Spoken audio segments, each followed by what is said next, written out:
한마디로 말해서 김용민.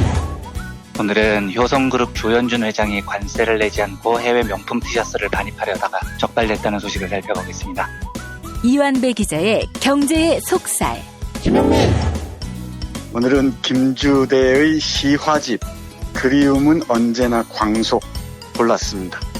정선태 교수의 오늘을 읽는 책. 김용민. 네, 오늘은 김경수 지사에게 결국은 영장을 청구한 화익범 특검에 대해 말씀드리겠습니다. 김성애 보좌관의 답정너. 김용민. 네, 오늘은 기자들이 가장 신뢰하는 언론 조사 결과와 답 안 나오는 YTN 간부에 대해서 말씀드리겠습니다. 정상근 기자의 오늘 미디어. 김용민. 김용민 브리핑. 잠시 후 시작합니다. 친애하는 영도자 김용민 동지께서는 피로와 무력감에 지친 인민들을 위하여 페루비안 네이처 코리아의 마고 마카를 적극 추천하시었다.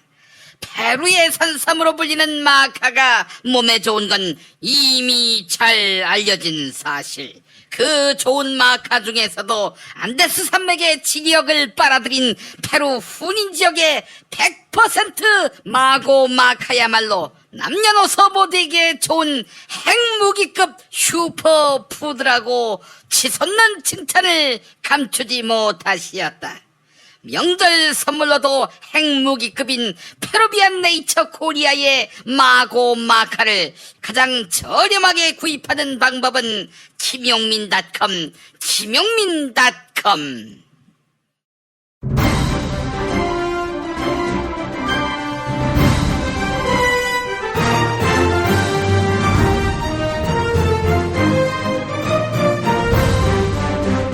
김용민 브리핑.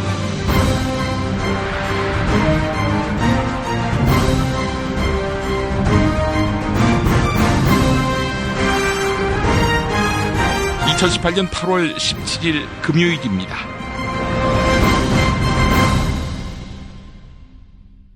이재명 경기도지사를 지지하는 사람은 당연하고 이재명 지사를 욕하지 않는 사람을 찐묻었다며 비난하는 이들 많이 보셨지요. 좋게 봐도 이 행위는 혐오입니다. 이재명 지사가 문제 있는 사람이기 때문에 조기에 제거해야 민주당에게 도움이 된다는 주장일 것입니다. 그러나 냉정하게 보자면 현 단계에서 이재명 지사를 상대로 제기된 문제에는 이렇다 할 근거가 없습니다. 의심뿐입니다. 물론 의심이 확증을 낳는 경우가 많지요. 의심 자체가 잘못된 것은 아닙니다. 다만 이 문제의 실체를 수사기관이 규명하고 있는 만큼 그때까지 차분하게 기다림이 옳습니다. 그래서 사실로 드러난다면 그때 가서 응분의 책임을 물으면 됩니다. 그동안 이런 이야기를 자제한 것은 촛불혁명 이후 시민들의 다양한 정치적 의사표시를 존중하는 것이 다른 어떤 가치보다 앞선다고 판단했기 때문입니다. 하지만 지금 트위터나 커뮤니티에서 맹위를 떨치고 있는 특정 정치인에 대한 혐오의 릴레이는 점점 더 가열되는 양상입니다. 문제는 이 릴레이가 한 사람이 죽어나갔을 때 끝날 것으로 보이지 않는다는 점입니다. 이 혐오를 추동하고 있는 코어에 의해 나중에 제2, 제3의 이재명이 끌려 나올 것이고 종국에는 문재인 대통령마저 겨냥당할 것이라 추정합니다. 저야 누군가로부터 찐 묻었다고 이야기를 들어도 선택적 정의를 구사한다고 비난당해도 개의치 않습니다. 그런다고 욕하는 사람이나 욕듣는 저나 달라질 게 아무것도 없기 때문입니다. 다만 저는 혐오를 당해본 사람은 안다. 이 말은 하고 싶습니다. 2012년 총선 패배 책임자 김용민으로 끝났던 혐오였습니까? 김용민은 정치를 그만두었지만 막말 정치인, 선거 패배 책임자는 끊임없이 재조 생성됐고 그 프레임을 두려워하게 해서 민주당을 약체로 만들었습니다. 이재명이 아니다 싶으면 다음에 그가 후보로 나왔을 때에 매섭게 검증해서 잘못이 있으면 심판하면 됩니다. 하지만 의혹 단계임에도 지금 죽여내보내는 것은 민주당에게, 대통령에게 도움이 될 수 없습니다. 지금 제가 한 말이 앞으로 김용민 브리핑을 도저히 들을 수 없는 이유가 된다면 지금부터 청취를 중단해 주시고 구독도 끊어 주시기 바랍니다. 왜냐하면 그런 분들에게 이제부터 제 방송은 스트레스가 될 것이기 때문입니다. 김용민 브리핑 함께하고 계십니다. 배우 김혜수 씨가 우토로 평화기념관 건립 캠페인 기억할게 우토로의 시민 캠페이너로 참여했습니다. 김혜수 씨는 나는 우토로의 1300 조선인의 집 한발을 기억합니다 라는 말과 함께 우토로의 한발을 복원하는 일에 동참을 촉구했습니다. 한발은 조선인 노동자들의 집단 합숙소이자 우토로를 대표하는 상징입니다. 우토로 한바에는 일제강점기의 아픔과 해방 후 차별의 역사가 고스란히 담겨 있습니다. 아름다운 재단은 한바를 복원하고 우토로 역사를 기념하고자 평화기념관을 건립하려고 합니다. 아름다운 재단 기억할게 우토로 캠페인에 함께 해주세요. 우리가 살아온 우토로 마을에는 태평양 전쟁 당시 군 비행장 건설을 위해 강제 동원된 조선인들의 아픈 역사가 있습니다. 역사는 더 오래 기억하는 사람들의 것. 역사는 결국 함께 기억할 때 완성됩니다. 우토로 평화기념관 건립을 위해 당신의 참여가 필요합니다. 기억할게 우토로 캠페인 아름다운 재단. 골반 잡자 바로 잡자 바디로직. 허리 통증 바로 잡자 바디로직. 몸매 교정 바로 잡자 바디로직. 자세가 좋아지는 골반 교정 타이즈 바디로직. 검색창에 골반 교정 바디로직. 삐딱한 남성 골반 허리에도 역시 바디로직입니다. 바디로직의 효과를 못 느끼셨다면 100% 환불해드립니다. 자세한 환불 조건은 홈페이지를 참조하세요. 올해는 책의 해라고 하지요. 오는 9월 수원 행공동이 책 놀이터로 변신합니다. 전국의 지역 출판사들이 만든 맛깔난 책들이 한자리에 모이고 어린이 책 난장, 누구나 책방, 북아트마켓에서 나만의 힙한 아이템을 찾을 수 있는 곳. 온나라 지역 책들의 한마당 2018 수원 한국지역 도서전이 9월 6일 행공광장에서 시작됩니다. 책과 함께 놀아볼까요? 이 캠페인은 사람이 반가운 도시 휴먼시티 수원과 함께합니다.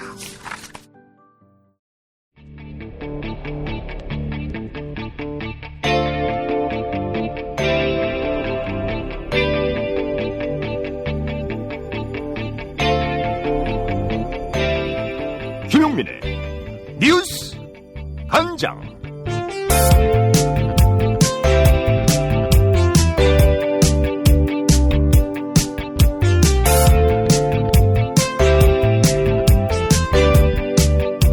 전국 지방자치단체들이 안전진단을 받지 않은 BMW 차량 소유주에게 운행정지 명령서를 발송하기 시작했습니다. 국토교통부는 운행정지 대상 차량을 약 15,000대 수준으로 파악했는데요. BMW 측은 여전히 차량 화재의 원인으로 배기가스 재순환장치 EGR의 결함을 꼽고 있습니다. 하지만 국토교통부 김현미 장관은 BMW 측의 해명을 신뢰하기 힘들다는 입장입니다. TBS 라디오 김어준의 뉴스공장에 출연한 김현미 국토교통부 장관 그리고 진행자 김어준 딴지일보 총수의 일문일답 들어보시죠. 유럽에서도 불이 난다고 하지만 우리나라에서 불나는 비율이 훨씬 더 높고 그렇죠. 네. 우리가 더워서 그렇다고 생각하려고 해도 유럽도 지금 장난 아니거든요. 그렇죠. 네. 비슷한 조건인데 왜 우리나라에서만 이런 일이 벌어지느냐 더 많이 네네. 이런 지적을 하는 분들이 많단 말이죠. 그래서 국토부가 현재까지 파악하고 있는 BMW 해명을 100% 신뢰하느냐 아니냐. 100% 신뢰하지 않죠. 그렇죠. 그거는 뭐 EGR에 문제가 있다라는 것에 대해서는 저희는 동의합니다. 그러나 네. EGR만의 문제다 이렇게 생각. EGR만의 문제인 것처럼 얘기하고 그거는 있잖아요. 저희가 동의하지 않습니다. 그러니까 BMW 측에서는 이거는 뭐 한국에서만 일어나는 게 아니라 다른 나라에서도 일어나는 일이다. 그렇게 얘기를 해서 우리가 그러면은 다른 나라에서 일어난 사례, 통계 이런 것들을 제출해라. 아직까지 제출 안 하고 있거든요. 이제 몇 가지 이제 저희들이 이제 의심하는 정황이 뭐냐면은 2016년 11월에 EGR을 교체를 했습니다. BMW에서. 그러면은 왜 교체를 했느냐. 근데 문제가 있으니까 교체했겠죠. 그렇죠. 뭔가. 교체한 내용을 보면은 냉각수를 보강을 하고 냉각수의 주입 각도를 바꿨습니다. 그리고 그 안에 있는 라디에이터의 면적을 넓혔습니다. 그 얘기는 냉각수가 부족했거나 주입각도에 문제가 있거나 라디에이터 면적이 좀 좁았다고 자기들이 판단을 그렇겠죠. 했다는 거죠. 자체적으로. 그다음에 이제 영국의 BMW 사용자들의 인터넷 게시판 BMW5라는 게 있습니다. 네. 저희가 이제 거길 들어가서 보니까 다른 나라에는 이런 문제가 없었냐 네, 확인해 보려고. 2017년 6월 달에 이런 글이 올라와 있습니다. 서비스 센터에서 EGR 교체가 필요하다는 말을 했다. 네. 비공개 리콜 아니냐 이렇게 글이 올라오니까 댓글이 뭐라고 올라왔냐면은 나는 3월 달에 이미 교체를 받았다. 그래서 자기들끼리는 내부에 이런 일이 있는 걸 공식화하지 않고 조용히 처리하고 있었군요. 그렇죠. 그래서 저희가 확인해 보니까 EGR 교체를 받았다는 글이 다른 사이트에서도 2017년 10월에 2건, 올해 5월에 4건 이런 게 있었습니다. 그래서 이분들이 말하는 게 전부가 아니다라고 저희는 생각을 하고요. 그다음에 환경부 결함 시정 현황 보고서에서도 그런 징후들이 있기 때문에 저희들은 BMW 본사가 이게 한국만의 문제가 아니다라고 주장을 하려면은 다른 나라에서는 어떻게 했는지에 대한 전모를 자료 제출을 할 것을 이미 요구를 했고 그것을 저희들이 지금 기다리는 중입니다. 그래서 만약에 자료 제출을 하지 않는다라고 한다면은 저희들이 할 수 있는 방법을 통해서 이걸 증명해 나가도록 그렇게 할 생각입니다. 공직선거법 위반 혐의로 기소된 최민희 전 더불어민주당 의원에게 벌금형이 확정됐습니다. 이에 따라 최민희 전 의원은 5년 동안 선거에 출마하지 못하게 됐는데요. 어제 최민희 전 의원은 재판거래 유혹이 있었다고 털어놓았습니다. 양승태 대법원장 시절 법원행정처는 자유한국당 홍일표 의원의 재판과 관련한 방어 전략 검토 문건을 작성하기도 했지요. SBS 러브 FM 김용민의 정치쇼에 출연한 최민희 전 의원의 말 들어보시죠.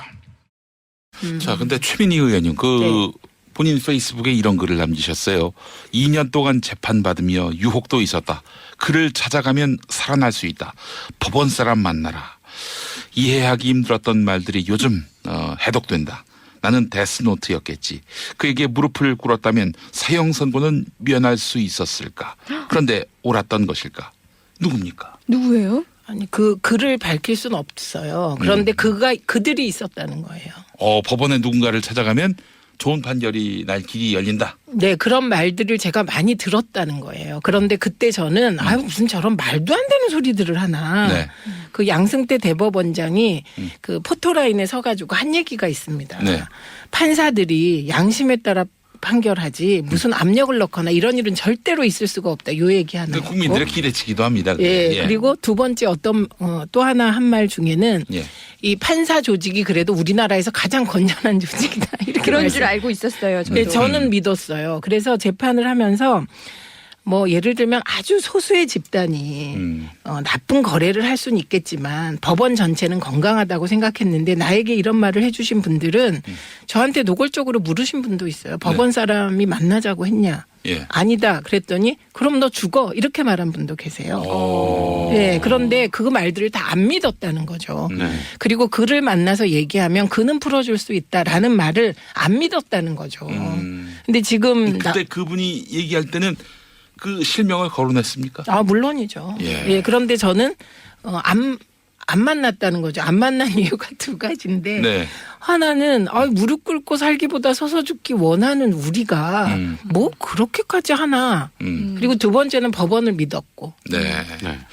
자, 그랬다가 질문 여기 잠깐 질문. 네. 그래서 과거의 그 선택을 지금 후회하시나요 혹시? 최민희 의원님. 저는 후회 안 하는데 제가 이걸 아주 친한 이제 국회의원한테 얘기했더니 너 진짜 바보다 그러더라고요. 그래요. 이게 사실이라면은 저는 후회하지 않습니다. 예, 그리고 그렇게 했다고 풀렸을까? 저는 아닐 것 같습니다. 왜냐하면 저는 자꾸 사법부 괘씸죄라고 저한테 그러는데. 그래요? 예, 저를 자꾸 이렇게 그 말씀을 많이 하시는데 처음엔 위로인 줄 알았어요. 그런데 요새 나오는 홍일표 법사위원의 경우 정치자금법 위반은 되게 중한 거거든요. 그렇죠. 예. 그런데 2년 6개월 재판을 끌고 네. 끌어주고 예. 그게 기획서까지 나오다 보니 머리가 좀 혼란스럽고 꼬이는 건 사실입니다. 예. 그러나 옳지 않잖아요. 김경수 경남도지사의 구속 여부가 이르면 오늘 밤 결정되는데요. 검찰 출신인 더불어민주당 백혜련 의원은 영장이 발부될 확률은 거의 없다, 이렇게 예측했습니다. 이어서 김경수 지사에 대한 구속영장 청구로 정말 최악의 정치적 특검이 됐다, 이렇게 허익범 특별검사팀을 질타했는데요. CPBC 가톨릭 평화방송 라디오 열린세상 오늘 김혜영입니다에 출연한 백혜련 의원의 말 들어보시죠. 허익범 특검이 어젯밤에 김경수 지사를 상대로 구속영장을 청구했습니다. 네. 드루킹 댓글 조작에 공모했다는 혐의인데 구속영장 청구 어떻게 보셨습니까? 지금 특검 수사가 사실 굉장히 지지분전하고 진퇴양난의 상황에 빠진 상황인데요. 예. 김경수 지사에 대한 구속영장 청구로 정말 최악의 저는 정치적 특검이 돼버렸다고 봅니다. 지금 실제로 김경수 지사에 대한 혐의점이 거의 언론 보도에 되면 입증이 된 부분이 없습니다. 사실 기소 자체가 어려운 상황으로 보이는데요. 예. 이런 상황에서 구속영장을 청구했다는 것은 특검으로서는 저는 최악의 수술을 뒀다고 봅니다. 네, 그럼 구속영장이 발부될 가능성도 적다고 보시는 거고요. 발부될 확률이 거의 없다고 보입니다. 지금 김경수가 우리가 구속 사유라고 한다면 범죄 혐의가 인정될 만한 상당한 사유가 있어야 되고 예. 증거인멸과 도주 우려가 없어야 되는데요. 이 어떠한 상황에도 지금 김경수 지사를 걸고 넘어질 만한 사유가 없다고 보입니다. 그런데도 구속영장을 청구한 배경은 어떻게 보십니까? 이미 이제 특검으로 돼야 된다는 그런 심리적 압박감이 굉장히 있을 수 있다고 봅니다. 그동안 예. 사실 특검 초기에 고 노회찬 의원에 대한 정치보험금 수사가 있었는데 그 부분은 굉장히 불행한 일로 지금 끝난 상태고요. 예. 실제로는 드루킹 일당 몇 명 외에는 실적 성과가 하나도 없지 않습니까? 그런 상황에서 특검으로서는 성과를 내야겠다는 그런 심리적 압박감이 컸던 것으로 보이고 예. 결국은 정치권을 끌고 들어감으로써 언론 플레이에 집중하고 그런 상황으로 흐르고 있는 것 같습니다. 네, 자유한국당 김성태 원내대표가 오늘 문재인 대통령과의 그 회동에서 드루킹 특검 연장을 요구하겠다고 이미 밝혔습니다. 특검 연장에 대통령 승인이 필요한데요. 연장 문제는 어떻게 보십니까? 일단 특검의 의사가 중요할 것으로 보이는데요. 네. 만약에 가능성이 저는 없다고 보이지만 김경수 지사에 대한 구속영장이 발부가 된다면 예. 어쨌든 수사기간 연장, 그 구속기간 연장이라는 문제도 있기 때문에 그것이 가능할 수도 있겠지만은 지금 실제로 수사가 이미 일단락된 상태입니다. 예. 백원우 비서관에 대한 수사부터 송인배 모든 사람들이 다 소환이 참고인들까지 조사가 된 상태이고요. 더 이상 수사할 게 없는 상태입니다. 이런 상태에서 특검이 수사기간 연장을 신청할 것인지 그것 자체가 의문이기 때문에 야당에서 특검 연장을 주장하더라도 그것이 받아들여질지는 의문입니다. 진실은 반드시 밝혀진다고. 무엇이 진실입니까? 대통령이라고 하는 지위를 진실을 밝히지 않는 데에 역이용해서 아프니까 팩트다. 박근혜 정부 시절 일본이 건네준 10억엔을 위안부 피해 할머니에게 나눠주겠다고 만들어진 화해치유재단. 지난 1월 정연백 여성가족부 장관은 화해치유재단을 올해 안에 청산하겠다, 이렇게 밝혔는데요. 한국일보의 확인 결과 화해치유재단은 인건비로 한 달 평균 약 2천만 원을 지급하고 있었습니다. 화해치유재단은 올해 초부터 사실상 운영 실적이 전무한 상태입니다. 정부가 반환하겠다던 일본의 출연금 10억엔이 낭비되고 있는 것입니다. 주무부처인 여성가족부는 별다른 조치를 취하지 않고 있습니다. 화해치유재단의 정관을 보면 해산은 최소 5명으로 구성된 이사회가 결정해야 합니다. 그런데 11명 가운데 8명이 퇴임해서 현재 3명만 남아 있습니다. 지난달 27일 국회 여성가족위원회에서 있었던 더불어민주당 정춘숙 의원과 정현백 여성가족부 장관의 질의응답 들어보시죠. 어떻게 올해 안에 재단이 해산될 수 있도록 하시겠습니까? 장관님? 3명인데 3명으로는 재단과 관련된 중요한 결정을 할 수가 없습니다. 그래서 제가 그것과 관련해서도 여러 방면에서 법적으로 검토를 하고 있습니다. 하지만 JTBC는 민법과 관련 규칙을 살펴보면 방법이 없는 건 아니다. 이렇게 짚었습니다. 청문 절차를 통해서 목적 사업을 할 수 있는 충분한 능력이 없다. 이렇게 판단되면 설립 취소가 가능한 것입니다. 이를 위해서는 소관부처인 여성가족부 장관의 승인이 필요한데요. 여성가족부가 화해치유재단의 해산을 미루는 건 한국과 일본의 외교 관계를 고려한 것으로 풀이됩니다. 화해치유재단은 한일 위안부 합의에 따라 설립한 기관이어서 없앨 경우 외교 관계에 악재로 작용할 가능성이 있다는 것이지요. 실질적인 결정권을 쥐고 있는 외교부는 합의 파기나 재협상이 아닌 선에서 재단을 없애는 방법을 검토 중이다. 이렇게만 답했습니다. 문재인 정부의 외교부, 여성가족부 맞습니까?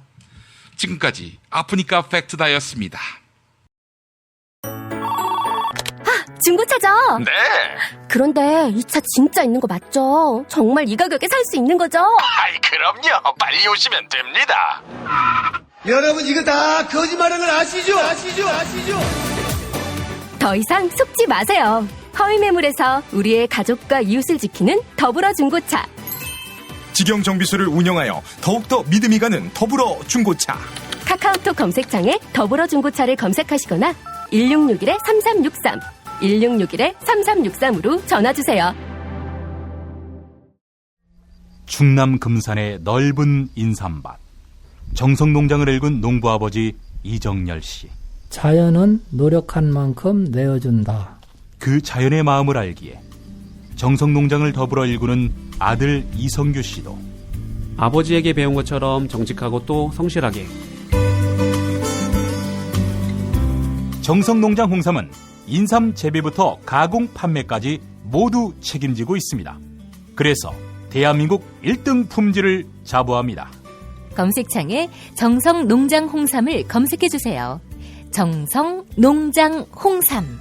전화문의는 010-9754-6972. 이봐, 에너지 넘치던 자네가 요즘 왜 이렇게 시들시들해? 그러게, 언젠가부터 이렇게 고개 숙인 남자가 되어가네. 남자를 위한 보양식의 끝판왕이 나왔습니다. 지친 남자를 깨우는 놀라운 힘, 궁금한 남자. 여보. 궁금한 남자. 네이버에서 궁금한 남자를 검색하세요. 1833-6654.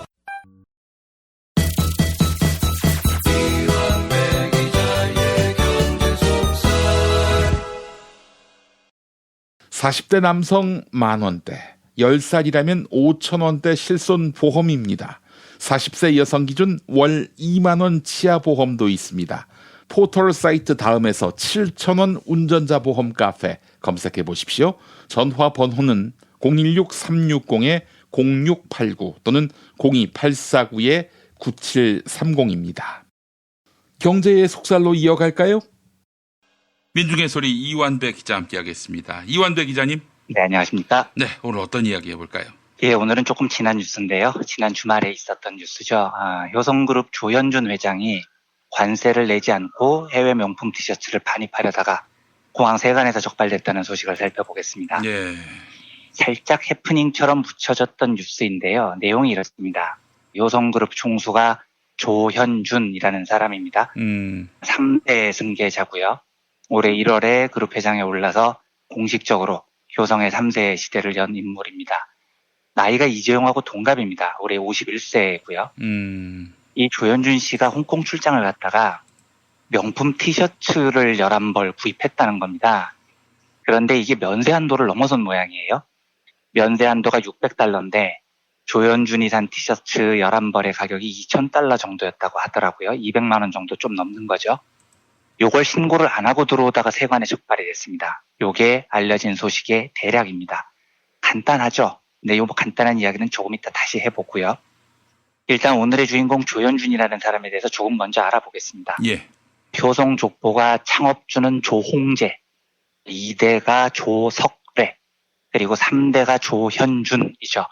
여담이지만 효성 창업주 조홍재는 삼성 창업주 이병철의 동네 형이에요. 그래서 두 사람이 처음에 동업을 합니다. 지금의 삼성이 자칫하면 조씨 일가의 소유가 될 수도 있었어요. 실제로 왜냐면 이병철과 조홍재가 동업을 할 때는 조홍재가 돈을 더 많이 냈거든요. 그런데 조홍재가 동네 후배 이병철한테 뒤통수를 맞습니다. 그래서 결국 거의 망해가는 한국타이어라는 회사 하나 건지고 쫓겨나듯이 축출이 됩니다. 그래서 효성 가문은 삼성 이씨 가문에 대해서 감정이 매우 안 좋습니다. 이병철 일가가 자기들한테 사기를 쳤다고 생각을 하죠. 아무튼 그 조홍재가 장남 조성래한테 효성을 물려주고요. 조성래는 다시 자기의 장남 조현준에게 그룹을 물려주는데 여기서도 제가 한번 소개를 해드렸습니다만 사고가 한번 세게 납니다. 이 조현준의 동생이 조현문이라는 사람인데 우병우가 한참 떠올랐을 때 그 소개가 됐죠. 형 조현준하고 동생 조현문하고 피 튀기게 한판 대결을 벌이는데 흔한 형제의 난이라는 거죠. 여기서 장남이 승리를 거두고 3대 승계자가 됐습니다. 이 싸움에서 우병우는 왜 등장하느냐? 장남과 차남의 싸움에서 우병우가 차남편 변호사가 돼요. 참고로 이 장남과 싸운 차남 조현준이라는 사람은 미국에서 변호사 자격증을 땄던 사람이고 1988년 대학가요제에서 무한궤도라는 그룹으로 대상을 받았습니다. 고 신해철 씨하고 함께 음악을 했던 사람이죠. 아, 그랬죠. 네, 신디사이저를 연주를 한 인물이에요. 지금 이 사람은 보면 미국에서 변호사 따고 건반 두드리는 거 좋아하고 약간 미국식 자유주의에 물든 젊은 영혼이었던 겁니다. 그런데 이 자유주의적인 영혼이 나중에 그룹에 들어와서 일을 배우는데 자기가 보기에도 개판도 이런 개판이 없었던 겁니다. 미국에서 공부할 때는 미국 기업들은 절대로 이러지 않았는데 효성은 뭐 허구한 날 횡령해, 맨날 족벌해, 회사 돈은 그냥 지 주머니 쓰듯이 쓰고 이게 기업이냐 마피아냐 이런 생각이 든 겁니다. 그래서 차남의 아버지한테 이런 거 없앱시다 이런 거 건의를 많이 했다고 해요. 그래요. 그런데 아버지가 니나 잘해 뭐 이렇게 찍어버린 거죠. 그리고 형한테 밟히고 그래서 차남이 쫓겨나요. 그런데 그냥 고분고분 쫓겨나면 형제의 난이 아닌 거죠. 쫓겨나면서 자기가 회사에서 보고 들었던 온갖 족벌 경영, 비리, 횡령 이런 자료를 다 들고 나가서 이걸 검찰에 싹 다 꼰지릅니다. 고소 고발 건수가 10건이 넘었어요. 그리고 요 소송을 담당했던 변호사가 우병우였습니다. 2014년 일인데 맞아요. 조현문이 아버지하고 형을 쓰러뜨리겠다는 불타는 복수심으로 당시로는 제일 잘 나가던 아주 날선 칼잡이를 뽑아 쓴 거죠. 그런데 우병우가 이 사건을 맡고 조금 지나서 청와대 수석이 돼버립니다. 그리고 박근혜 정부의 실세가 되죠. 그리고 박근혜 정부가 효성을 조지기 시작합니다. 박근혜가 뭘 알고 조진 게 아니고요. 추정을 해보자면 우병우가 자기의 고객이었던 조현문을 도와주기 위해서 민정수석의 힘을 이용을 해서 검찰을 동원해서 효성을 박살을 냈다라는 게 업계의 일반적인 시각입니다. 네. 법조계에서는 그렇게 봤다고 해요. 그러니까 이게 그냥 고객과 변호사의 관계가 아니었을 거다. 저렇게까지 박근혜 정권이 우병우를 앞세워서 효성을 조지는 걸 보면 두 사람이 사업적 동지였을 것이다. 이런 의심을 했었습니다. 그래서 당시의 경향신문 기사를 보면 이런 기사가 있습니다. 조현문 부사장과 우병우 수석이 단순한 의뢰인과 변호사 관계를 넘어서 사업적 동지라는 의심이 든다는 것이다. 검사 출신의 한 변호사는 27일 조 전 부사장이 우 수석에게 정상적인 수임료만 지급했다고 보기엔 우 수석의 사건 처리가 매우 집요하다며 양측 사이에 오간 자금 내역 등을 추적해 볼 필요가 있다고 말했다. 이런 기사가 있어요. 사실 요 이야기는 우병우의 재판에서 별로 많이 이야기가 나오지 않고 있던데 뭐 아무튼 이런 일이 있습니다. 이게 사실이라면 우병우와 조현문의 관계도 무지한 뇌물 수수와 뭐 이런 게 이제 들어가는 거죠. 조현준, 조현문 형제들 개싸움은 요 정도로 소개를 마치고요. 그런데 왜 조현준 회장이 티셔츠 11벌을 들여온 게 문제가 되는지를 지금부터 살펴보겠습니다. 예. 사실 이게 나쁜 짓이죠. 나쁜 짓인데 나쁜 짓 규모치고는 조금 짜치죠. 그러니까 재벌 총수들 부도덕성이 드러난 단면이어서 그렇지 티셔츠 11벌 가격이 $2,000예요. 200만 원이 좀 넘습니다. 물론 우리 같은 사람이 보기에 티셔츠 한 벌에 20만 원 한다는 게 좀 짜증나긴 하지만 다른 우리나라 재벌들이 저지른 악행에 비하면 이건 세 발의 피 같은 겁니다. 아주 청빈한. 그렇죠. 네, 뭐 그런 겁니다. 그리고 제가 이 부자들의 이런 행태를 절대 옹호하는 게 아니고요. 다만 이 정도 규모면 그냥 좀 산다는 부자들도 다 이런 짓을 하고 삽니다. 우리나라 부자들 대다수가 재벌까지 안 가도 세금 제대로 내고 부자 된 사람들이 아니잖아요.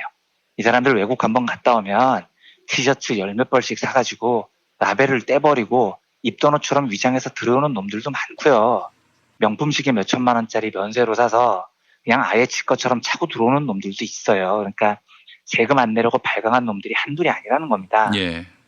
그런데 나쁜 짓이긴 하지만 생각해보면 있을 수도 있어 보이는 이 작은 일이 이상한 일로 번져나갑니다. 조현준이 200만 원어치 티셔츠를 들여오다가 세관에 걸렸는데 보통 이러면 어떻게 하냐면요. 세금을 냅니다.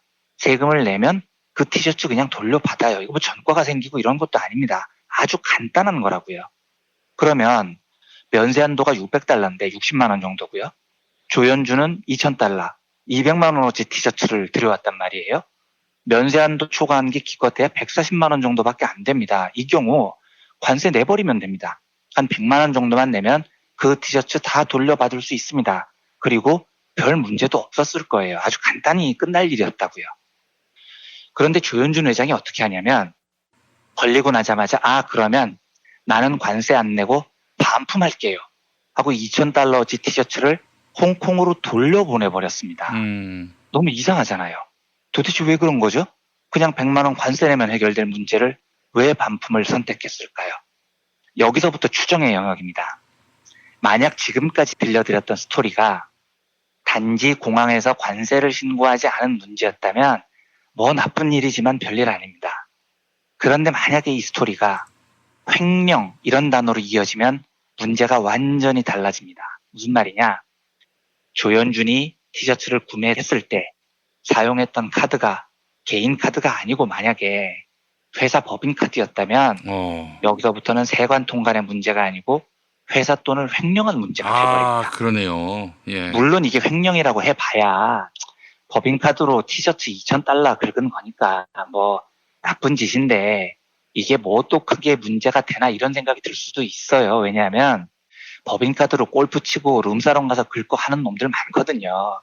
심지어 강규형인가? 그 KBS 이사했던 놈은 애견 카페에서 법인카드로 300만 원을 긁었다는 거 아닙니까? 예. 그러니까 재벌 총수가 티셔츠 한 200만 원 법인카드를 긁었다 해도 나쁜 짓이지만 그게 뭐 또 죽일 일이냐 이렇게 볼 수 있죠. 그런데 조현준 같은 경우는 이게 이렇게 간단한 문제가 아닙니다. 조현준은요. 지금 회사 법인카드를 개인 용도로 펑펑 썼다는 혐의가 걸려서 재판을 받고 있습니다. 이 확인된 액수가 무려 16억 원어치예요. 법인카드를 지 멋대로 긁어서 이미 1심에서 유죄 판결을 받았습니다. 징역 1년 6개월에 집행유예 3년입니다. 이것도 이야기하면 되게 긴데 법인카드 횡령이라는 게요. 증명하기 어려운 범죄입니다. 예를 들면 강규형의 애견 카페도요. 우리가 보기엔 너무 횡령이잖아요. 말도 안 되는 거잖아요. 그런데 강규형은 그렇게 반론을 합니다. 나 애견 카페에서 업무를 봤다. 업무를 위한 사색을 했다. 이렇게 주장을 합니다. 듣기로는 개소리인데 법으로 가면 다툼의 여지가 있어요. 이만큼 법인카드 유용은 횡령을 입증하기가 매우 어렵습니다. 국세청에서 예를 들어서 특정 회사에 세무조사를 나가면 제일 논란 대상이 되는 게 업무 추진비, 뭐 접대비 이런 거거든요. 법인카드를 긁었는데 그 돈이 업무를 위해서 쓴 거냐, 접대를 위해서 쓴 거냐, 아니면 이 개인적으로 유용했느냐, 이게 판단이 아주 어려워요. 그러니까 국세청은 어떻게 생각을 하냐면 일단 주말에 법인카드가 긁혀 있으면 의심을 합니다. 그런데 소명을 요청을 하면 답을 어떻게 하느냐. 나 주말에 바이어 만났어요. 나 주말에 애견 카페 가서 업무 봤어요. 이렇게 주장을 하면 이걸 횡령으로 걸기가 아주 애매해진다는 거죠. 그런데도 1심 법원에서 조현준이 법인카드 16억 원을 펑펑 긁은 것을 최종 확정했다는 이야기는 애매한 거 다 빼고도 정말로 위법 사실이 명확한 최소한의 금액이 무려 16억 원이라는 이야기예요. 이 말은 실제로 조현준이 자기 개인을 위해서 법인카드 펑펑 긁은 규모는 최소한 수십억 원이 넘을 가능성이 높다는 거죠. 물론 이것 말고도 조현준은 수백억 원대 배임 걸려 있고요. 계열사 부당 지원 걸려 있고요. 비자금 조성, 편법 미술품 거래 등등등 지금 다 2심 재판에 걸려 있습니다. 1심에서 저 법인카드 16억 원 유용을 조현준은 심지어 인정을 합니다. 잘못했어요 하고 반성까지 했어요. 그러니까 적어도 조현준은 법인카드를 지 마음대로 쓴 것에 대해서는 범죄 사실이 확정입니다. 그런데 지금 이 재판이 검찰의 항소로 2심으로 넘어가 있는데 2심 최종 선고가 언제냐? 9월 5일이에요. 20일도 안 남았습니다. 그리고 검찰이 조현준한테 징역 5년을 지금 때려놓은 상태라고요. 자, 그럼 정리를 해보죠. 지금 조현준은 법인카드 유용의 횡령으로 집행유예 상태고요. 곧 2심 재판을 받는데 이 와중에 또 법인카드로 홍콩에서 200만 원어치를 긁었다? 그런데 이게 재수없이 세관에 걸렸다? 이게 알려지면 2심에서 어떤 영향을 주겠습니까? 굉장히 2심에 큰 영향을 미칩니다. 실형 나올 확률이 너무 높아지죠. 왜냐하면 지금 집행유예 상태거든요. 집행유예 상태인데 반성을 안 하고 또 법인카드로 긁고 다녔다는 사실이 확인되면 2심에서 굉장히 위태로워지는 겁니다. 이래서 고작 200만 원어치 티셔츠를 하고 세간에 100만 원만 내면 해결될 문제를 황급히 홍콩으로 돌려보냈다는 게 제가 갖고 있는 합리적인 의심입니다. 이 이유 외에 그 200만 원짜리를 그걸 그렇게 허겁지겁 돌려보낼 이유가 뭐가 있었겠습니까? 제가 이걸 확인해 보기 위해서 효성에 연락을 해봤습니다. 아, 그래요? 예, 그쪽에 3차례 통화를 했는데 그쪽 이야기는 무슨 소리냐? 절대로 회장님 개인 카드로 썼다. 우리 내부에서 전부 다 확인했다 이러더라고요. 그래서 알겠습니다. 그러면 개인정보 다 가리시고요. 개인 카드임을 확인할 수 있는 시각적인 증거물을 좀 볼 수 있게 해주십시오.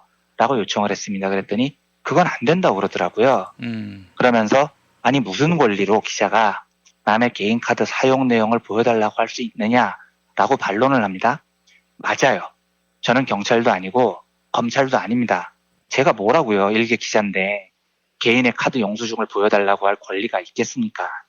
하지만 제 설명은 제가 기자니까요.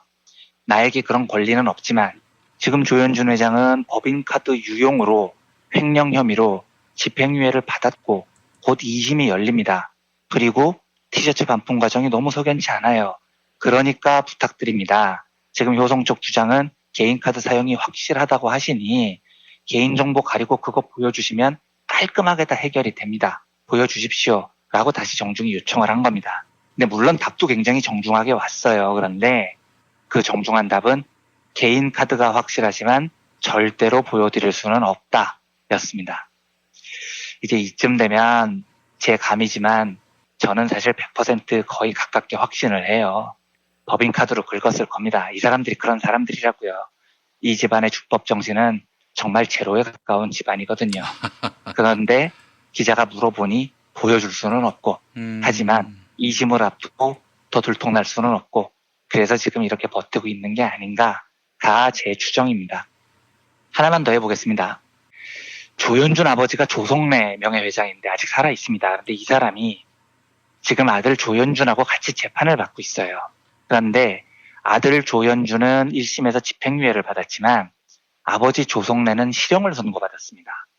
8,900억 원대 분식회계, 1,237억 원 법인세 포탈 혐의가 1심에서 인정이 됐어요. 그래서 1심 판결이 징역 3년, 벌금 1,365억 원입니다. 다만 실형이지만 너무 나이가 많고 건강상의 이유로 법정 구속만 피한 상태일 뿐입니다. 그런데 이 조성래 명예회장의 재판도 아들 조현준하고 함께 9월 5일에 열려요. 근데 진짜 개그는 조성래 명예회장이 항소심 최후 진술에서 어떤 말을 하냐면 법인세 포탈한 것도 맞고요. 분식회계 한 것도 맞는데요. 요거는 전부 다 회사를 위한 불가피한 선택이었습니다. 이렇게 최후 진술을 합니다. 근데 이게 이해가 되십니까? 불가피하다는 말은요. 경영을 하다 보면 그렇게 하지 않으면 안 됐다는 뜻이잖아요. 그러면 뭔 놈의 회사가 법인세를 포탈하고 분식회계를 하지 않을 수 없는 회사가 있냐고요. 법인세 내고 분식회계 안 하는 합법적인 방법으로는 도저히 경영이 안 됐다는 이야기를 그룹 총수 입으로 이야기를 하고 있습니다. 그러면 합법으로 도저히 존재가 불가능한 집단이라면 기업을 하면 안 되는 겁니다. 마피아를 해야 되죠. 깡패 집단을 하거나요. 저는 이해가 안 되는 게 도대체 어떤 기업이 불법을 저지르는데 불가피했다라는 말을 할 수가 있냐는 겁니다. 그런데 이자들은 이런 말을 태연히 해버려요. 법인세를 안 낸 게 납세의 의무를 다하지 않은 게 불가피했다. 이건 뭐 깡패 집단도 아니고 아편 파는 집단도 아니고 이걸 어떻게 기업이라고 볼 수 있냐고요. 조현준도 이번 2심 최후 진술에서 재판을 받으면서 지난날의 어리석음을 반성하고 기업인으로 책무에 대해 다시 한번 생각했다. 이렇게 말을 합니다. 아니 제발 좀 지난날의 어리석음을 반성 좀 하세요. 진짜 자기 말대로요. 어리석음을 반성했으면 법을 좀 지키고 살아야지.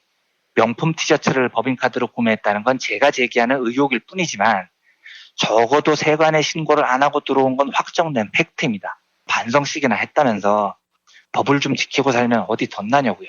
왜 이렇게 세세한 일까지 다 법을 어기고 사는 게 걸려야 되냐는 말입니다. 이 집단들은요. 아무튼 이 사건은 뭐 간단한 사건이지만 우리나라 재벌들이 법을 얼마나 일상적으로 개무시하는지를 정말 잘 보여줘요. 9월 5일에 2심 재판이 열리는데 이 부도덕한 집단에 대해서 사법부가 철퇴를 내려주기를 원하는데 또 요즘 사법부도 워낙 개판 5분 전이라 참 막막합니다. 이게요. 예, 이 나라의 적폐가 이렇게 무섭습니다. 그래서 적폐 청산에 국민들의 피로감을 느낀다 이런 말 하면 사실 좀 그런 거예요. 개혁을 위해서 청산해야 할 것이 너무 많은 거고요. 이 사실을 우리 시민사회가 계속 자각하고 부도덕한 자들을 응징하는 적폐 청산 작업이 계속돼야 된다는 사실을 새삼 되새기면서 오늘 브리핑을 대충 정리하겠습니다. 알겠습니다. 이원배 기자님 말씀 잘 들었습니다. 네, 감사합니다. 부모님의 생신이나 기념일엔 이제 다들 아시죠? 오직 부모님만의 주인공으로 하는 세상에 다시 없을 고품격 회고록을 민중의 소리가 특별 제작해드립니다. 한평생 가족을 위해 헌신해 오신 부모님을 위해 아주 오래 기억에 남을 뜻깊은 선물. 기억의 책 만민보 지금 바로 신청하세요. 문의전화 1877-1419 1877-1419 민중의 소리.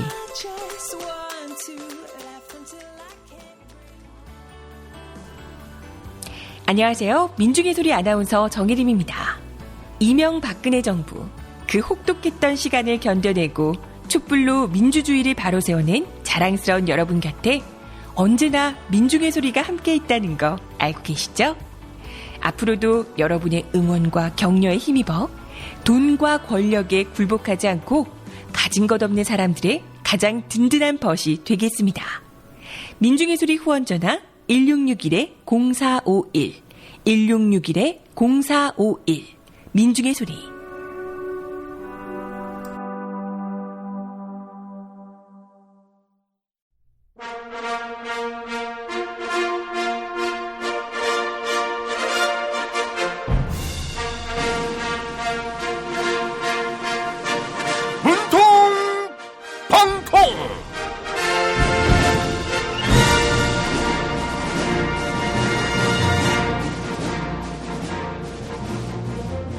대통령 문재인입니다.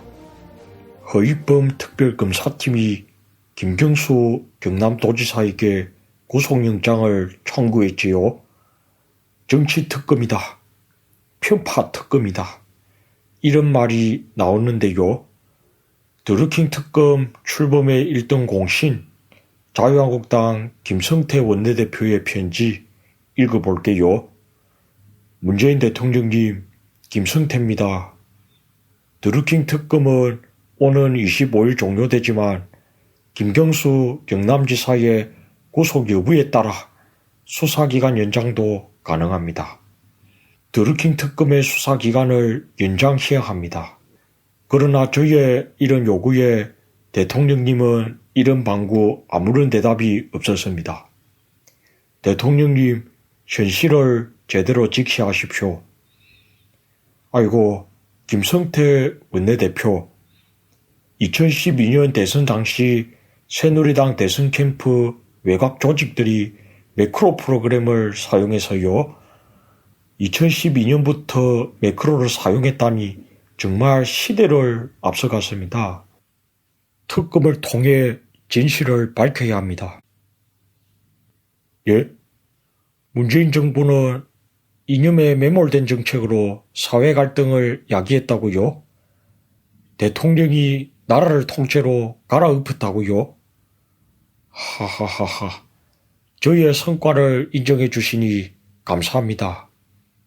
수임번호 716번과 503번이 나라를 망쳐놨으니 통째로 갈아엎어야지요. 그리고 사회적 갈등이라기보다는 일부 보수 진영과 시민들의 갈등이겠지요. 언론도 참 문제가 많아요. 김경수 지사가 폭행을 당한 사건에는 돌발 상황, 해프닝이라고 표현하고, 김성태 원내대표가 폭행을 당했을 때는 테러라고 호들갑을 떨었지요. 예? 김경수 지사가 피해자냐고요? 그분들 입장에서나 그런 거라고요?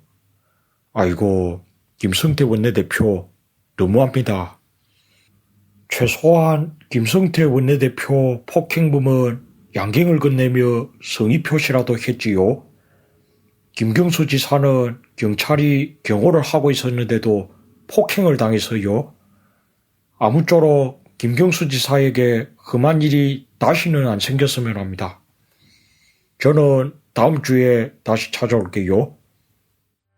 탈모인가 예비 탈모 여러분, 저희 제품 꼭 쓰세요. 그 고통을 알기에 최대한 싸게 팝니다. 이제 탈모약 소속 괜찮다고요? 같이 쓰면 부작용 없이 2배 효과입니다. 이미 모발이 식혔다고요? 그럼 더 싸게 오래 유지해야죠. 아직 젊고 두피도 반짝거리지 않는다면 100% 뿌리 깊은 샴푸 두피 영양제 1566-7871.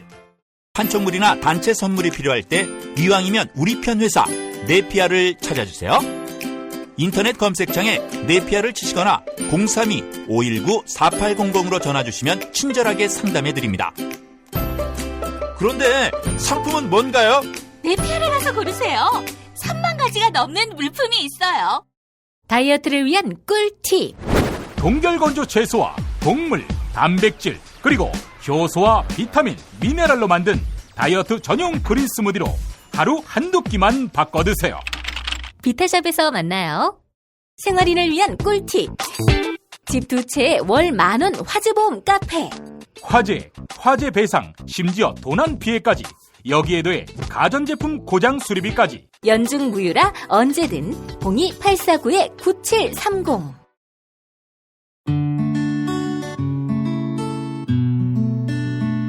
당신과 내가 좋은 나라에서 그 정의로운 나라 그곳에 산다면 난 그냥 좋아서 웃기만 할 거예요. 당신의 뉴스 보좌관 김용민 브리핑. 대한민국 뉴스 브리핑의 선두주자 김용민 브리핑. 계속해서 오늘의 날씨를 전해드립니다. 날씨입니다. 드디어 폭염의 기세가 꺾일 것으로 보입니다. 영동과 영남 지방은 폭염특보가 모두 해제됐고 서울을 비롯한 서쪽 지방도 대부분 폭염경보에서 추위보로 단계가 낮아졌습니다. 아침 예상 기온은 열대야 기준을 밑도는 서울 24도, 대전 22도, 광주 24도, 부산 23도입니다. 낮 기온은 서울, 광주 34도, 춘천 31도, 대구 29도로 예상됩니다. 미세먼지 농도는 전국에서 좋음 단계를 나타낼 전망입니다. 여기는 대한민국 브리핑 1번지 김용민 브리핑입니다.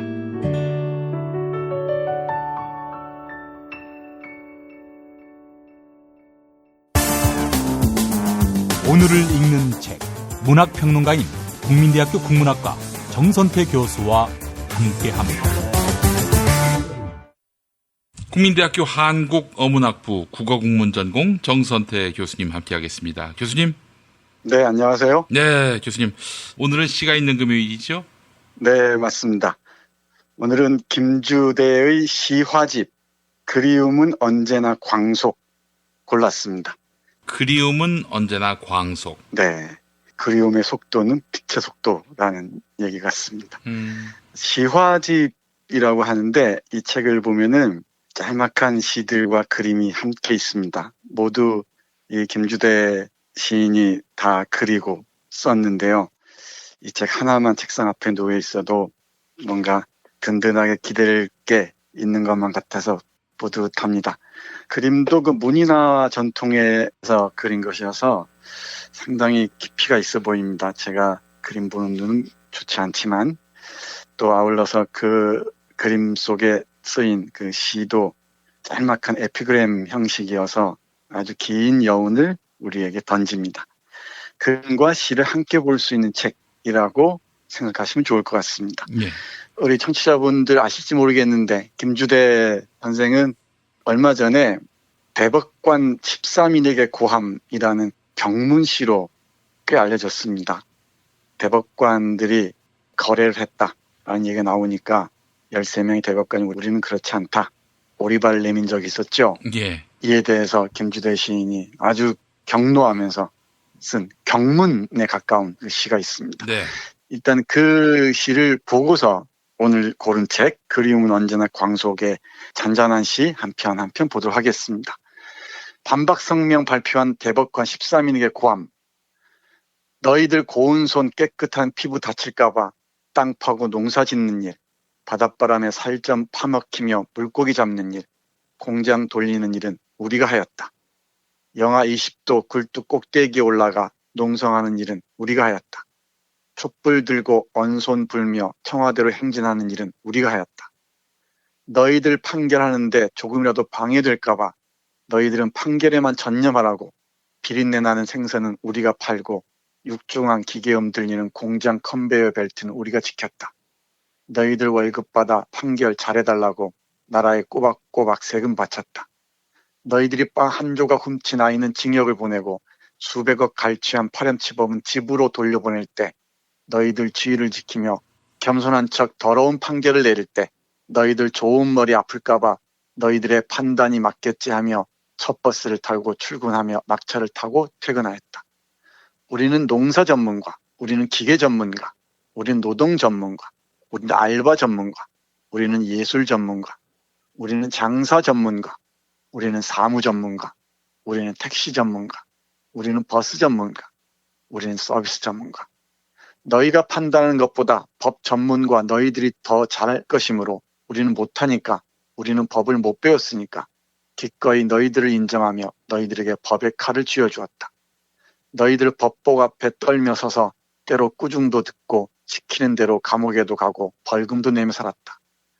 우리는 환경미화 전문가, 너희들이 버린 쓰레기가 너희들을 더럽힐까봐 너희들 눈에 띄지 않게 치우고 줍고 너희들이 화장실에서 묻혀온 더러운 발자국을 대법원 복도마다 소리 없이 지워주었다. 우리는 위생 전문가, 너희들이 싼 똥이 너희들을 더럽힐까봐 너희들이 싼 똥냄새가 너희들 법전을 더럽힐까봐 너희들 눈에 띄지 않게 수거하여 먼 바다에 뿌려주었다. 너희들이 죽어도 못하는 일 우리가 살아서 다 해주었다. 헌법과 법률에 의하여 그 양심에 따라 독립하여 심판하라고 우리는 언 땅에 서서 두 손 호호 불며 아르바이트를 하였고 야간 근무를 하였으며 공사장에서 떨어져 죽었고 과로로 죽었고 뿔뿔이 흩어진 가족들 살 길 찾다 죽었다. 절망으로도 죽고 희망으로도 죽었지만 사법권은 그 어떤 권력으로부터도 독립되었다고 믿고 법은 너희들에게 맡겼다. 아니 믿고 맡길 수밖에 없었다. 우리는 너희들과 다른 우리의 일을 해야 하니까. 너희들이 결코 못하는 일은 우리가 하고 우리가 못하는 일은 너희들이 하라고 너희들에게 맡겼다. 너희들이 모든 것으로부터 독립하여도 우리의 노동, 우리의 예술, 우리의 사무, 우리의 아르바이트, 우리의 장사, 우리의 눈물로부터 아니 우리가 낸 세금으로부터 우리로부터 독립할 수 없다. 너희들은 우리가 언손 불며 돈 벌어 월급 주며 우리가 고용한 알바생들이다. 그래서 우리가 고개 숙였다. 너희들은 우리가 법의 이름으로 고용한 알바생들이다. 그래서 따랐고 인정했고 심지어 복종했다. 너희들은 우리 국민들이 고용한 임기 6년의 장기 알바생들이다.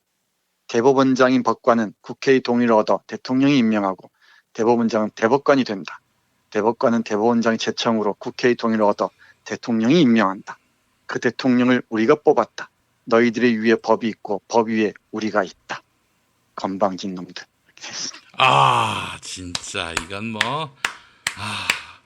토황소경문이라고 있지 않습니까? 네. 최치원이 쓴 토대법관 경문.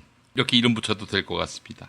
네, 맞습니다. 오늘은 이 김주대의 이 격시, 경문만 읽어드려도 충분할 것 같습니다. 배가 부릅니다. 네, 그야말로 대법관이라는 최고 전문가라는 가장 머리 좋다는 이름으로 깝죽대고 있는데 어려운 소리 말라는 거죠. 우리가 고용한 6년짜리 장기 알바생이라는 것입니다. 저들이 우리가 없이는 여기서 얘기하는 대로 얘기하자면 농사 전문가, 기계 전문가, 예술 전문가, 택시 전문가, 위생 전문가가 없다면은 너희들이 어떻게 살 것이냐, 이래도 제대로 하지 않을 것이냐 라는 격렬한 말을 토해냅니다. 예. 이런 시를 쓴 사람의 그 저변에는 바로 오늘 소개해드릴 그리움은 언제나 광속과 같은 정말 깊고 잔잔한 내면들이 있습니다. 제가 늘 생각하는 것인데 자기 내면의 깊이를 확보하지 못한 자들의 소리는 별로 신뢰하기 못 된다는 것입니다. 제가 보기엔 김주대 선생이 그런 것 같습니다. 예. 이 시와 집 앞에서 말씀드렸듯이 그림과 함께 이 시를 쓰는 대단히 우리 전통에 충실한 것 같습니다. 옛날에는 그림을 그리면은 그 그림에 시를 항상 같이 쓰곤 했었어요. 그걸 떠올리시면 좋을 것 같습니다. 그 중에 맛배기만 보여드리도록 하겠습니다. 근데 꽃이라는 작품이 있습니다. 동굴이 아가리를 벌리고 있는 그림인데요. 그 시커먼 아가리 사이로 민들레가 한 송이 피어 있습니다. 그리고 이렇게 적혀 있습니다. 꽃, 눈으로만 들을 수 있는 말이 있다. 대단하죠? 그러니까 눈으로만 들을 수 있는 말이 있다. 아무 말 하지 않고 저 험악한 곳에 피어있는 민들레 한 송이를 봄으로써 우리는 수많은 말을 들을 수 있다는 것이죠. 이 시와 집에는 이런 시와 그림과 함께 이 시인의 짤막한 덧대는 말이 함께 적혀 있습니다. 그 중에 한 부분만 보면 이렇네요. 눈이 없는 사람은 손으로 빛을 본다는 말이 있다. 귀가 먼 사람은 눈으로 소리를 듣는다는 말도 있다. 눈은 빛을 보게 하지만 의미 있는 말을 가장 섬세하게 듣기도 하는 기관인 것이다. 가끔은 귀를 막고 눈으로만 꽃의 말을 듣고 싶을 때가 있다. 네, 이렇게 시작 노트 비슷한 글이 함께 실려 있습니다. 한 편 더 볼까요? 예. 귀로 듣는 수묵화라는 작품인데요. 매미가 나무에 거꾸로 매달려 있는 모습입니다. 그리고 이 그림과 함께 이렇게 적혀 있습니다. 먹물을 잔뜩 묻힌 굵은 붓이 화선지에 한일자를 쓰듯 매미들의 울음소리가 허공을 쓸며 지나간다. 갑자기 시커멓게 번지는 소리를 올려다본다. 귀가 젖을 만큼 먹물이 쏟아진다. 방금 시작된 이쪽의 뜨거운 소리와 저쪽의 수그러드는 소리가 농담을 조절하며 수묵화를 그린다. 여럿이 한꺼번에 내지르는 울음에 귀로 듣는 수묵화. 있는 대로 입을 벌리고 누군가를 저토록 까맣게 운 적이 내게도 있을까. 여백 없는 동양화 속을 화끈거리는 귀가 걸어간다. 네, 이 매미 소리를 들으면서 수묵화를 생각하고요. 그 매미가 기어가는 모습을 보고서 화끈거리는 귀가 걸어간다고 표현했습니다. 그러니까 7년 내지 10년이라는 긴 세월 동안 유충 상태로 있다가 고작해야 보름, 길어야 한 달 정도 울다가 사라지는 매미를 보면서 이런 상념에 젖어들었던 것 같습니다. 네, 이런 작품들이 있는가 하면은 또 현실에 관한 발언도 만만치가 않습니다. 그런데 촛불이라는 작품이 그렇습니다. 예. 아주 그림도 뛰어나고요. 시도 아주 날카롭게 와닿습니다. 읽어보겠습니다. 붉은 혀로 허공을 핥으며 어둠의 정면을 찌른다. 타고 남은 뿌리를 이고 또 타서 폭포처럼 쏟아지는 어둠의 내장이 이른다. 환하게 죽도록 뜨거운 칼을 세우고 차례차례 어둠을 베어 넘긴다. 굳은 눈물로 세운 몸, 제 눈물의 뿌리가 사라질 때까지 승부한다. 이 촛불혁명 과정을 한 편의 시로 압축해서 보여준다면 이런 게 아닌가 싶습니다. 환하게 죽도록 뜨거운 칼을 세우고 차례차례 어둠을 베어 넘긴다고 표현합니다. 또 부연 설명한 부분을 잠깐 언급하자면 촛불, 어둠으로 가득 찬 세상에서 비정상을 뒤집어 정상에 이르게 하는 역설의 힘을 몸으로 보여주는 존재. 촛불은 물리적 실제이면서도 강한 상징으로 다가온다 라고 얘기했습니다. 우리 김PD는 별로 감동이 없는 모양입니다. 아닙니다, 교수님. 할 말을 잃어버렸습니다. 네, 감동에 겨워서 할 말을 잊으신 거라고 저는 생각하고 한 편 더 보겠습니다. 무소의 뿔처럼이라는 시입니다. 무소의 뿔처럼이라는 얘기는 많이 들어보셨을 겁니다. 수타니파타라는 불교 경전에서 나오는 표현인데요. 이 그림과 함께 적힌 짤막한 시 보겠습니다. 진실을 보아버린 사람은 타협을 못하고 무소의 뿔처럼 혼자서 간다. 끝입니다. 진실을 보아버린 사람은 타협을 못하고 무소의 뿔처럼 혼자서 간다. 네, 진실을 보았음에도 계속 타협하면서 머뭇거리다가는 또다시 일기역을 당할 수 있다는 경계로 저에게는 읽힙니다. 이런 작품들이 아주 많습니다. 세월에 관한 작품도 그렇고요. 촛불시와 관련된 그 상징들도 대단하고요. 2014년 4월이라는 작품을 마지막으로 보겠습니다. 2014년 4월은 우리가 잊을 수 없는 시점이죠. 그리고 세월과 함께 떠난 수많은 영혼들에게 바치는 시로 읽을 수 좋을 것 같습니다. 떨어진 목련은 걸음마도 못하고 죽은 아기 발바닥 같다. 어떤 어미가 있어 잘 드는 칼로 죽음의 발바닥을 벗겼을 것이다. 목련나무 아래 한 겹 두 겹 내려놓고 아장아장 걸어가길 한없이 빌었을 것이다. 목련나무 아래 4월에는 발도 없는 아기가 와서 발바닥으로만 하얗게 걸어다닌다. 네, 이렇게 적었습니다. 예. 네, 그리고 그 시작 노트에 해당하는 부분에서는 이렇게 말합니다. 4월은 잔인한 달이라는 상투적인 말을 하지 않더라도 4월에는 실제로 슬픈 일들이 많이 일어나는 것 같다. 떨어진 목련꽃이 아기 발바닥처럼 생겼다는 표현은 관찰에 의해 이루어진 것이다. 하지만 인간이 자연을 관찰하여 의미를 부여하기 전에도 자연은 이미 어떤 의미를 가지고 있어 인간에게 많은 말을 해주고 있다. 4월에 죽은 아기들을 생각했다. 피지도 못하고 진 꽃들을 생각했다. 네, 이렇게 적습니다. 이 시화집 그리움은 언제나 광속 한 장 한 장 펼쳐보시면서 그림과 함께 이 짤막한 말들이 갖고 있는 의미들 깊이 새겨보시면 참 좋을 것 같습니다. 이 막바지 더위를 넘기기에도 이만한 시화집이 없는 것 같아서 오늘 소개해드렸습니다. 길지 않으면서 한 문장으로 그냥 모든 걸 다 킬해버리네요. 네, 맞습니다. 올킬 해버립니다. 올킬. 예. 네, 이런 내용이 있기 때문에 앞에서 읽어드렸던 토 대법관 경문 같은 걸 쓸 수 있었던 것 같습니다. 우리 청취자 여러분들 많이 이 책 사랑해 주셨으면 감사하겠습니다. 예, 알겠습니다. 정선태 교수님 오늘 말씀 잘 들었습니다. 네, 고맙습니다.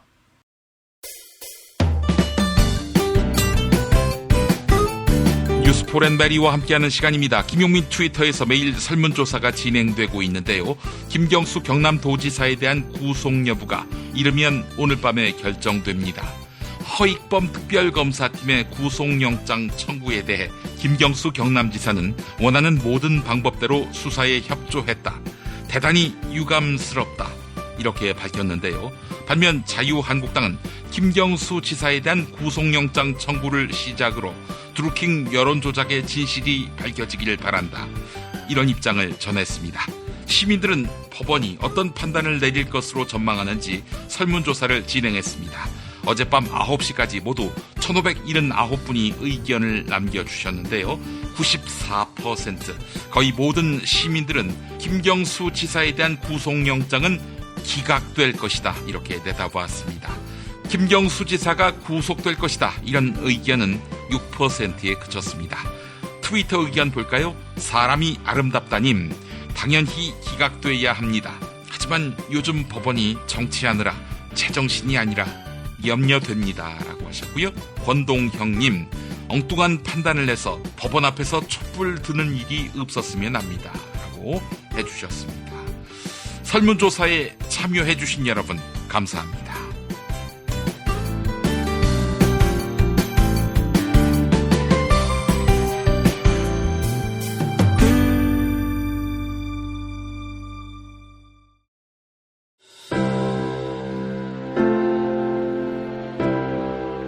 이전에 상상할 수도 없었던 새로운 국면이 조선 대지의 지축을 움직이고 있습니다.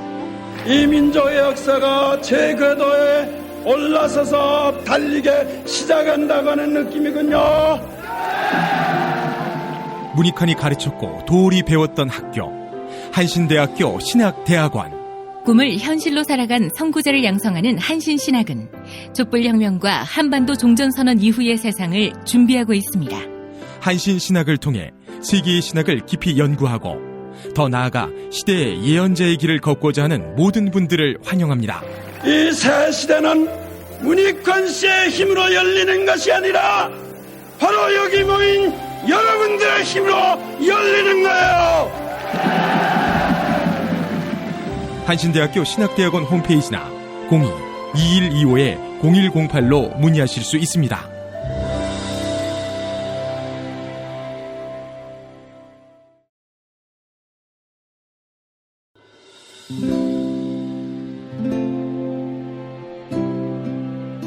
문익환 목사님은 우리 남북 관계에 있어서도 큰 정기를 마련해 주셨습니다. 늦봄 문익환 목사 탄생 100주년. 민주화와 통일운동을 위해 11년 4개월간 옥고를 마다하지 않은 행동하는 양심. 오늘 우리가 누리고 있는 이 민주주의 또 문익환 목사님 덕분이 아주 큽니다. 그가 24년 동안 살았던 서울 강북구 인수봉로 통일의 집이 6월 1일 문익환 통일의 집 박물관으로 거듭납니다. 사람들이 이렇게 항상 북적북적 이렇게 했던 공간이라 아버지한테만 아니라 우리 모두들한테 굉장히 큰 의미가 있는 통일의 역사를 기억하며 통일의 길을 모색하는 문익환 통일의 집 박물관 기념사업 추진위원으로 함께해 주시겠습니까? 이건 단지 어떤 유가족들의 유산이 아니라 우리 시대가 가지고 있는 유산이기 때문에 자세한 안내는 포털 사이트에서 문익환 통일의 집을 입력해 주세요.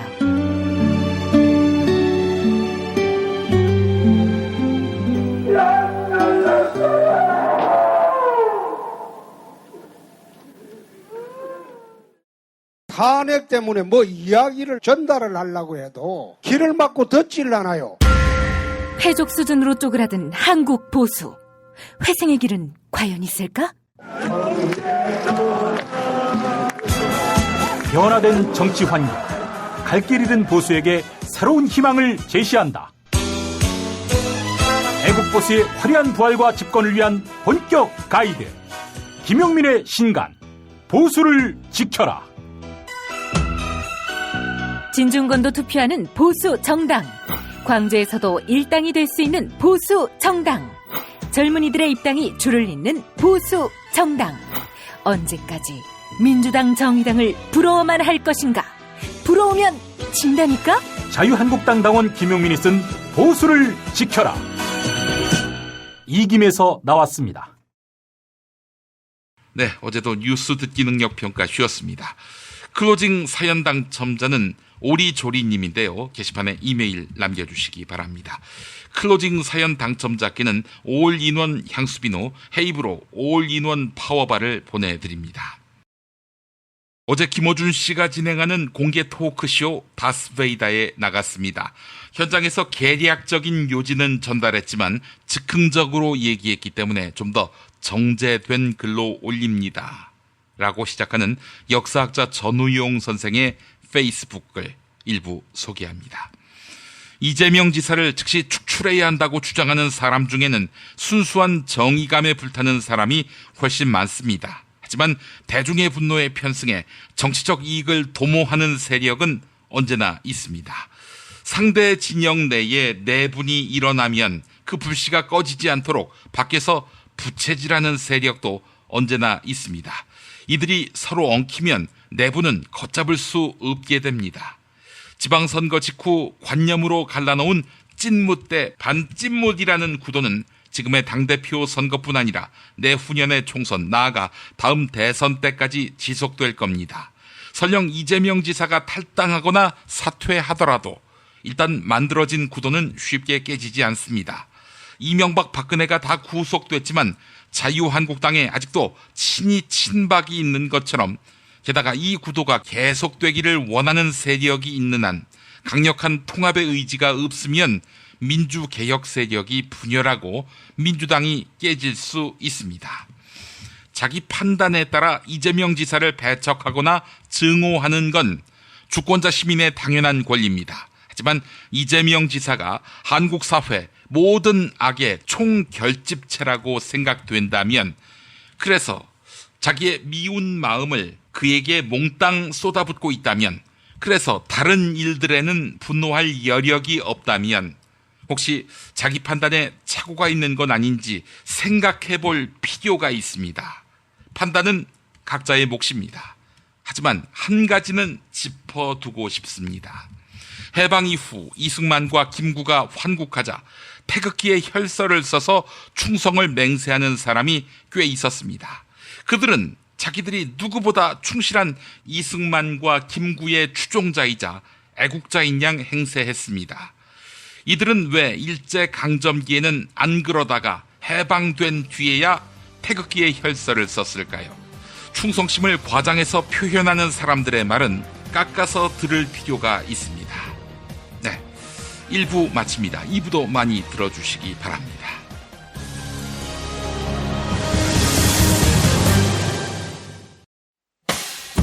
김용민 브리핑과 함께한 시간 어떠셨어요? 다음 시간에도 보다 바르고 알차며 즐거운 정보로 여러분을 찾아가겠습니다. 팟캐스트 포털 팟빵에서 다운로드하기, 구독하기, 별점 주기, 댓글 달기로 응원해주세요. 잊지 마세요. 다운로드하기, 구독하기, 별점 주기, 댓글 달기.